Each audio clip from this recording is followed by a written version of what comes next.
Elon Musk's plan to colonize Mars. Elon Musk's quest to Mars may seem like a science fiction story, but the billionaire's dream is fast becoming a possibility. Since he and his company SpaceX are successful in converting the human race from Earth inhabitants to a multi-planet race, this would be the most ambitious and costly endeavor in history, costing up to $10 trillion. Let's have a look at Elon Musk's plan to colonize Mars.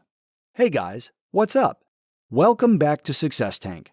But before we start, I would like you to hit that red subscribe button so that you never miss out on any of our videos. Also, leave a comment saying I subscribed, and we will personally respond to each of your comments.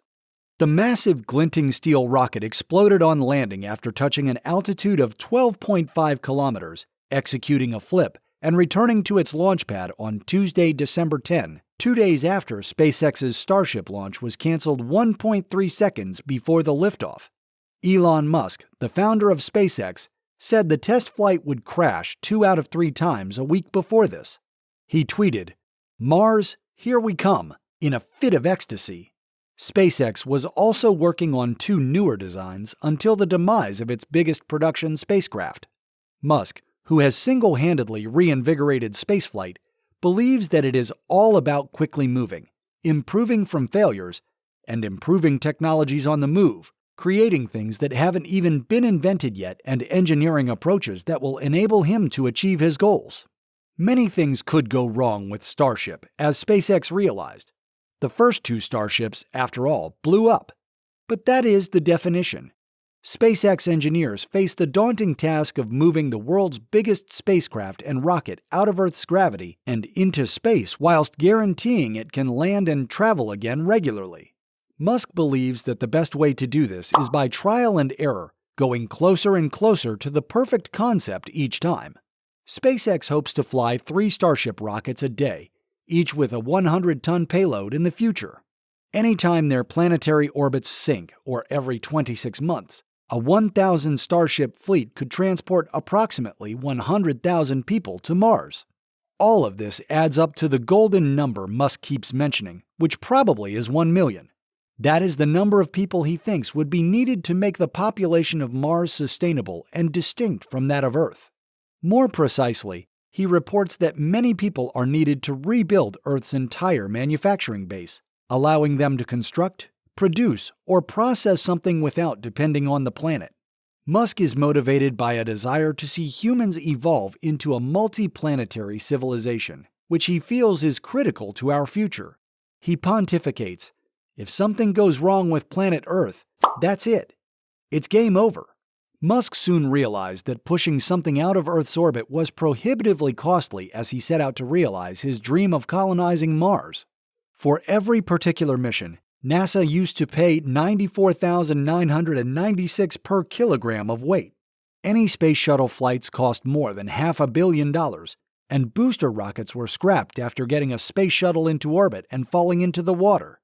That is, before Musk came along. One of SpaceX's first goals was to reduce launch costs by developing a self-landing rocket.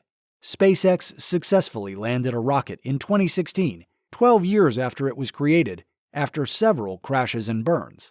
A landing rocket was a rocket that could be reused several times, increasing revenues for the corporation and taking Musk's vision closer to existence. For a 70-ton payload transported to low Earth orbit, SpaceX reportedly charges about $150 million. That works out to about $285 per kilogram, which is a far cry from the early days of spaceflight. Musk intends to get it even cheaper, to $10 per kilogram, making it possible to take people to Mars. Now, the question that comes to mind is, why Mars? Musk claims that it is due to a shortage of better options. Temperatures that melt lead, crippling air pressure, acidic rains, and hot winds characterize Venus. There aren't many resources on Earth's moon because there isn't even an atmosphere. The lack of atmosphere would make life very cold or humid, with a day equivalent to 29 Earth days. During the day, Mercury is equally hot, and at night it is very cold. Jupiter, Saturn, Uranus, and Neptune are both swollen gaseous balls that can never be habitable due to the immense pressure on their surfaces. The moons of Jupiter and Saturn are potential contenders, but they are further apart and cooler than Mars. Pluto is farther out and cooler. That pretty much qualifies Mars as a fantastic contender. It's chilly, but not unbearably so. Dark, but not quite as dark as the world. It's not that far away, and the day is about the same length as ours, which is important for growing food. It has a third of Earth's gravity, a lot of ice water, and a lot of carbon dioxide, which our planet's plants can easily convert to oxygen, which is essential for terraforming Mars. Terraforming would essentially aim to make Mars more Earth-like in the long run, likely by global warming, before it could accommodate plants capable of doing the bulk of the job.